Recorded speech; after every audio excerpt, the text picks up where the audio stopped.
In the heart of Petauke district in eastern Zambia, communities are taking the lead in the fight against HIV and AIDS. This is the story of resilience, hope, and community-driven initiatives in the fight against HIV and tuberculosis by development aid from people to people, DAPP in Zambia, and partners. So, naboera venzo kuna chikwati. Nje chikwati niyo uje kuti ni mama mkwara.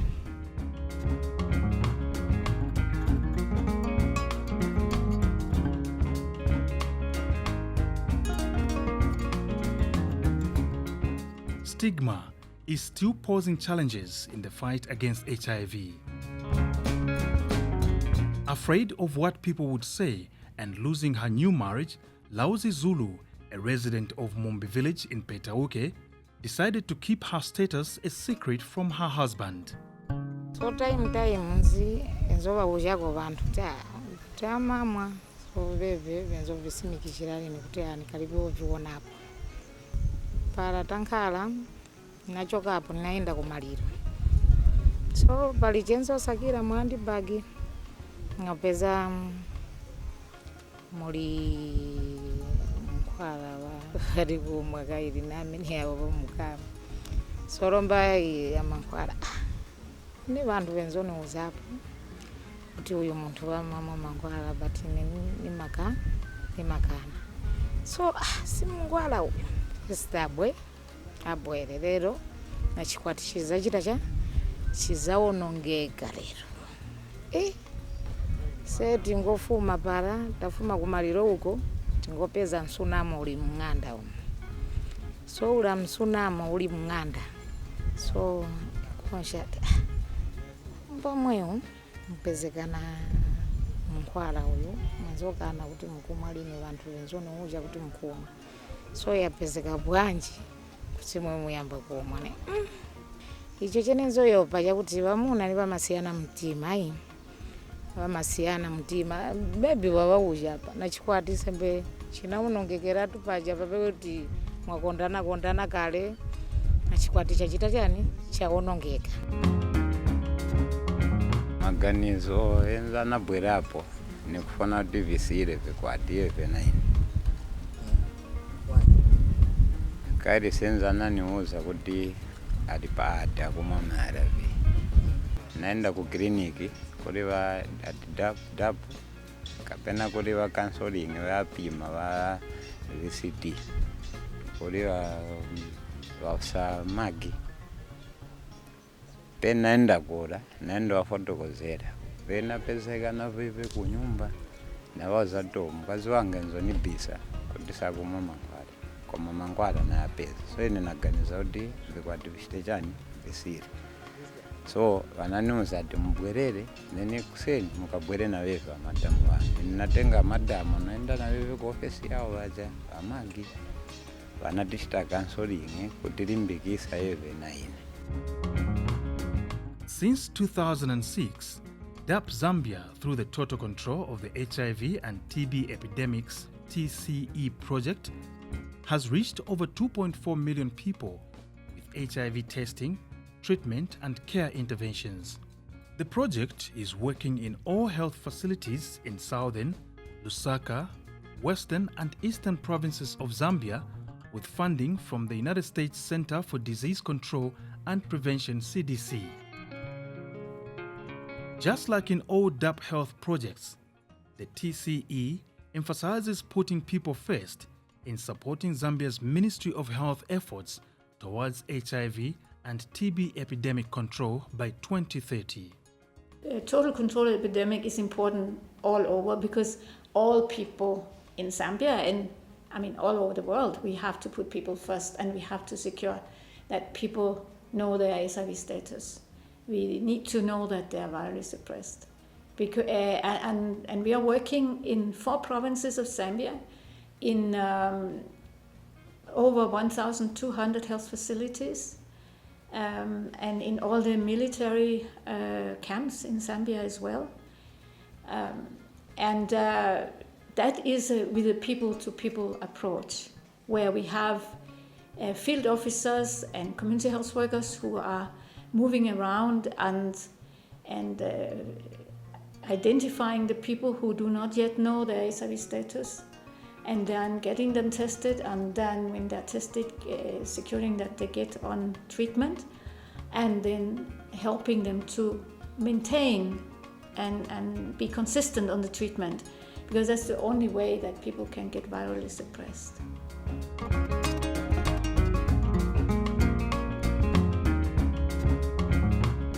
Back in Mumbi village, Lauzi no longer hides her HIV treatment from her loved ones. Her husband and her mother are now her support system, providing care through the small treatment adherence support group called TRIOs. Ubwino wakuti ni kuonjezera umoyo wangu na umoyo wa Joseph. Ndiye ubwino wataikirapo na bantu batatu kuti tiento kukumbushana fotuchita. Olone nikarwala ovanga kwanishe kuyotenga mpala ulonachukapo vanitengera alipo. A trio is a group of 3, including the person newly diagnosed with HIV and 2 that he or she trusts to provide support through their journey on HIV treatment. This initiative, coupled with person-to-person counseling by DAPP TCE field officers, has helped improve HIV status disclosure among loved ones, ultimately improving treatment adherence, which has led to viral load suppression of over 95% in the areas where DAPP is working. Mukonda ngapo kuchoka panyansi pamtima. Anambasa kutandizo ine yozichingiriza ali prepo. Ila prepo ni ambakumwa, antiona yeve madamu wangu akumwa mangwara yake. Yeve akumwa na neno kumwa. Antiu pariromba kuchoka na madezi wakuvuri onsawa. Na wanakuta tandizo ilidi abwino chokera kuni, chokera kuri wa DAPP hiyo. Nchoni pepukira kambaka kuti nachivomekeza kuti nisungane na muyangu we napeza kudala ali padi ali kudala pa mangwara pa ARV. So kumwa kuri ine nchosalema nchopepuka ndipo nokondwera kuti tankhala siriyezi lomba patukia mufona muyangu. Chikondi chifunika nkhalapo kaidi pamene anapezeka voted ufunika mpera chikondi chuwamo. Kaidi ngati mwapezeka kuti monse ni muli wolwala kaloka pena pali mozi wapezeka olwala pala ufunika hera ndikulimbikisiyana kuti chikondi chiwemo mnyumba ndiponso ngati pali vavuta utenga ulwendo kwa kuchipatala. As a result of consistent treatment adherence and family support, Lauzi and Joseph welcomed their first son about 2 years ago. Wana kutankhale no matenda naenda kuchipatala. Niruta kuchipatala na peza tandizo yochokera kuchipatala kula. Tandizo ni peza kula yakuti upimisha kusabapira kumunzi mukapapira kuchipatala. Patala madokta ayuzingeko uyu mwana tina vochitika wolasa masingano uyu mwana popa pochitatiani. So akabadwa mwana tuyuzinga pali historia tuyuzinga kuno yakuti mwana akankhale bwino. So ni ikonkha yamene yala antuna pano ana 2 years na 9 months ali pano no kadoyo kaliko. Lauzi's journey is a testament to the combined power of community support and medical intervention. In all 4 provinces where DAPP is carrying out the TCE project, field officers are instrumental in bridging the gap between the communities and health facilities in the fight against HIV. Margaret Zulu is one of over 1,000 field officers and community health workers linked to health facilities in these provinces. What we normally do, we engage the community and the local leaders so that they can help us to go in the field to approach every individual so that they know their status, so that by the end of the day, they have knowledge how we can end HIV. And also to have knowledge about PrEP and the other preventive measures like condoms, VMMC, cervical cancer, all those prevention measures. Apart from HIV testing, treatment and care, DAPP is also bringing back to care people that had interrupted their treatment. In 2023 alone, more than 82,000 people were brought to care. This is in addition to more than 131,000 people living with HIV linked to TB prevention therapy. At Petauke District Hospital, Mwambachunda is the HIV focal point person. He works closely with DAPP TCE field officers to support them in their community work of identifying people who could have potentially been exposed to HIV. By the year 2020, we used to have a positivity yield. So when I talk about the positivity yield is the total number of people coming out positive from the total number tested. We used to have positivity yields of above 38%, but now that has reduced, so we are somewhere in the 8 to 10% in terms of positivity yield. So this is mostly attributed to the client-centered approach. We want the community to come up with strategies that they feel may help them to combat HIV. So when they develop their strategies, they take it in a way that it's kind of personal for them. There's that importance that they attach to the program. Previously, we used to lose a lot of clients on treatment. You know, when you share someone on treatment, within a short period of time, they are lost. You can't trace them. They can't come back to the health facility for drug refills and drug pickups. But with the program that we have now, we are able to trace our clients in the community. We are able to find them. We have people coming from the same communities and identifying those places where our clients are coming from, and they are able to track them and bring them to the healthcare facilities for treatment. When you involve the communities and also you have everyone in the community being involved into the fight, you are going to contribute, because the people that are affected is people themselves. This is the reason why you have this slogan say that it's only people themselves that can liberate from epidemic, and which now if we together with the stakeholders, the communities and even other partners, we can end this fight against HIV by 2030. At Milimbo, a neighboring village in Mumbi, TCE field officers are conducting a community dialogue meeting. Yoram Mwanza, a community leader of Milimbo, plays a crucial role in raising awareness about HIV and AIDS. The influence of traditional leaders like Yoram in the TCE helps drive the success of prevention and treatment programs in their communities. After DAPP wabwera tapunzira batipunzisa naife choyambirira ma headman onse mu chalo chifidimu cha Mumbi chino vanagwapo ma headman onse because kuma meeting amapezekako. So after babwapo tinamba kuyenda khomo ndi khomo naye kuuza baja amene saliko ku misonkhano kuja kuwauza kuti DAPP pana program ya soko and ife funika ife tigwepo because if vanetipunzira tipanga umoyo wathu tupite pasogolo ukhale moyo wabwino. So tinamba mwachidule ma meeting timachita every time, every week timaenda kuma community kendo wapunzisa kuwama kapena kubwino wamene DAPP inatiuza kapena ubwino wamene tingapezemo ife bantu onkhala mu community like monje zapaza icho pa kamba za umoyo pambuyo pake mpankhani ya nkhanza tinafaka mukuta nkhanza nzoyipa pa manyumba and chofunika ochita munthu tatetezeke nkwabwino kuti monga ife amuna kuyenda ko mudulidwe nchabwino maningi because mdulidwe uja ni wabwino because ungatenge matenda achitengera pambuyo pake or survival cancer mu munthu mkazi singapite because uja kumakhala kuli betoti. Zambia has made tremendous efforts towards achieving epidemic control. However, youths and adolescents are still vulnerable to HIV infection. The TCE is also creating platforms to engage adolescents using various HIV prevention approaches. 1, 2, 3.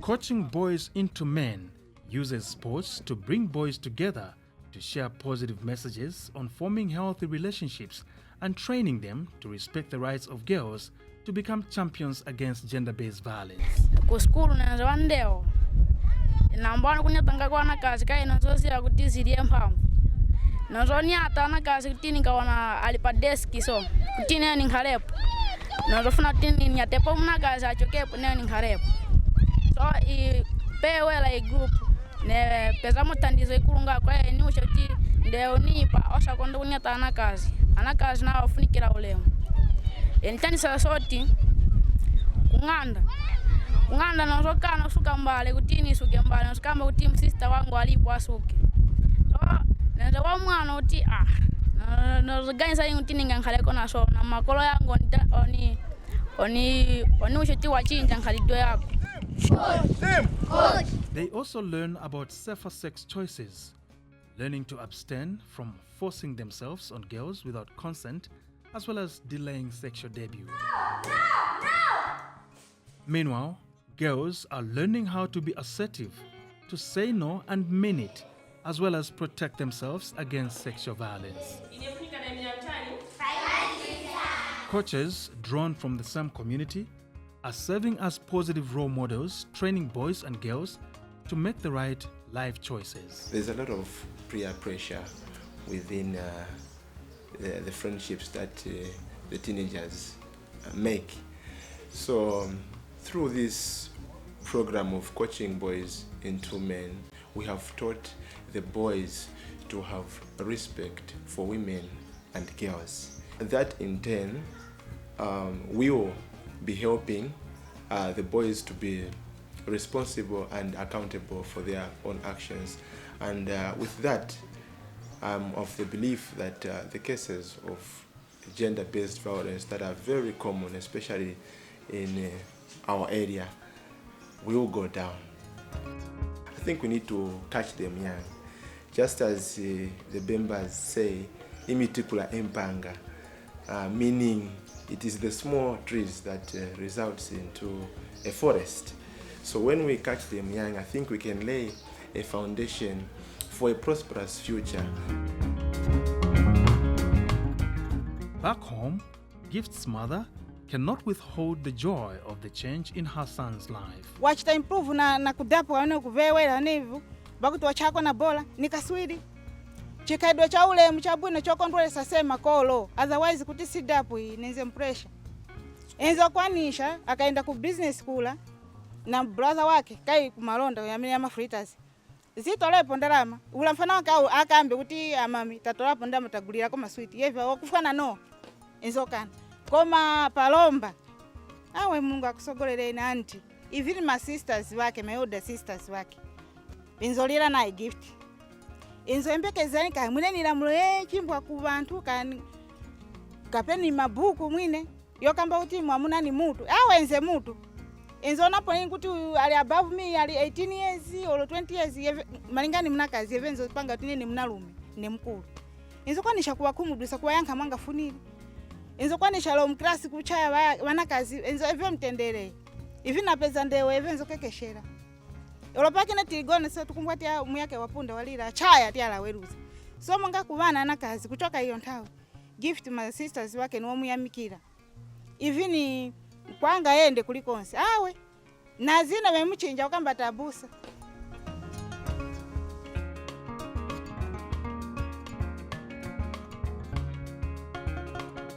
DAPP Zambia has continued a human rights approach as a cornerstone in the fight to end new HIV infection by 2030.